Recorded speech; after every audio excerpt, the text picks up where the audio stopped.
Welcome back to another hockey psychology video.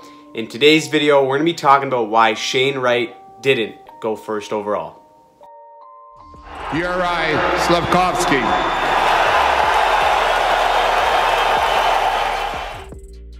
If you caught the draft, or hey, maybe you even missed it like I did originally, you were probably wondering why Shane Wright ended up going 4th overall instead of 1st. Heading into this draft, you only really heard about Shane Wright because he was granted exceptional status. And heading into this draft, the motto was either the price is right or paying for Shane for Montreal fans. So a lot of people anticipated Shane Wright going 1st overall. A lot of scouts, he was ranked number 1 for majority of the year. It was only in the last couple of weeks and heading up to the draft where Juraj Slavkovsky really started to take over in the draft rankings, and a lot of people anticipated that he would go 1st overall. And as you saw, what ended up happening is the Canadians ended up taking Slavkovsky 1st overall, but a lot of people didn't expect Shane Wright to slip all the way to 4th, so we're going to be looking at why this happened in the NHL draft. You combine that with what Montreal needs and already has. You look at Nick Suzuki, who's a similar type of player as Shane Wright, but the Montreal Canadiens already had a player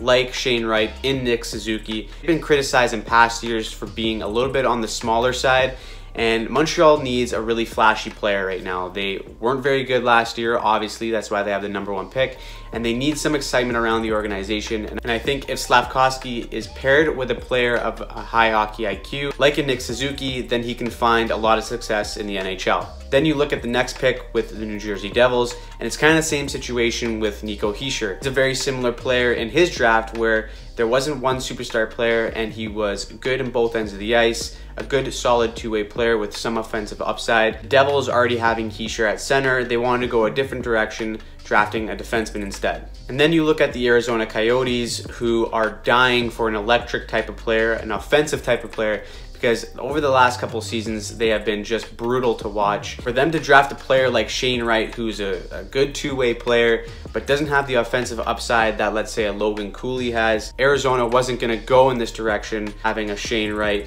trying to be the face of that franchise. Then Shane Wright slips 4th overall into Seattle's hands, and they're able to get their 1-2 punch with Matty Beniers and Shane Wright. By circumstance, Shane Wright wasn't gonna go 1st overall with those 3 teams, and that you can say is maybe bad luck, but there's also the intangible feeling that with this player, some teams might have felt uneasy about taking him 1st overall. A lot of people thought that he looked very passive and not very engaged on most nights. Whether this is just the jitters of trying to prepare for the NHL or some unknown factor that we aren't aware about, it kind of raised some red flags for some NHL teams, obviously, in this draft. Combine that with some interesting quotes that Wright had throughout this season, you can see why some teams might have been uneasy with selecting him 1st overall. Let's not forget too, like, Shane Wright is a very talented hockey player. Not many players get granted exceptional status to go into the OHL, but I think off the ice they saw a little bit of these, not attitude problems, but a little bit of his approach to how he was going into this draft.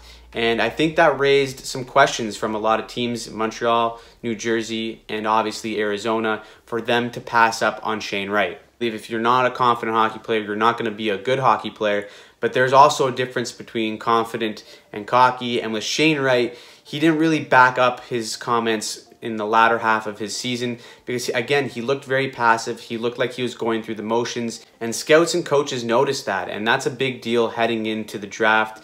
And even though he has that elite hockey IQ, a lot of people saw in some aspects of his game where he could have been more tenacious, more engaged, and that's a big X factor for a lot of NHL teams. Now again, this could all just be speculation because we don't know what's going on inside the head of Shane Wright or the other rookies, what's going on in the draft interviews.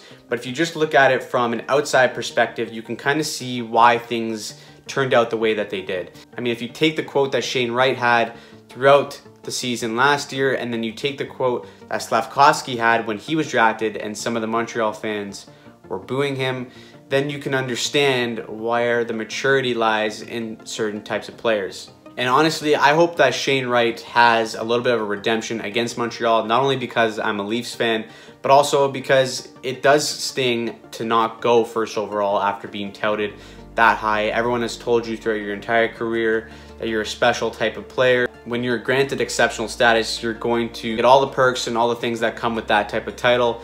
But I think that if Seattle can implement the system and they have a good coach that really brings out the strengths in Shane Wright, and they pair him with players that really complement his style. I think that they can have a great 1-2 punch up the middle for a very long time. And because we look at the psychology of the game and what goes on in the mental side, a lot of these things that happen off the ice really matter in a draft. And you think might be silly at what teams look at, whether a player says a certain thing or acts a certain way. There's some crazy stories of draft interviews where you think, why does that even matter? And I'm not totally surprised that Shane Wright slipped to 4th, because a lot of people questioned not the character of Shane Wright, but a lot of fans even were skeptical of this kid's attitude going into the draft. People thought he wasn't as humble as he should be. Again, all those things are just opinions, and they could be external noise for a guy like Shane Wright. You can kind of see how and why he slipped to 4th overall, considering the circumstances and the past season that he had. I want to know what you guys think down below. Were you expecting Shane Wright to drop all the way to 4th, or did you know that he was kind of going to fall based on what happened this last year and kind of his attitude heading into the draft? Let me know if you think he's going to be a star player in the future for the Seattle Kraken. I'll be pinning the top comment down below, so make sure you leave your opinions down there. Enjoy this video, make sure you subscribe, and obviously turn on notifications. Really helps the channel. I want to thank you all for watching, and we'll see you soon.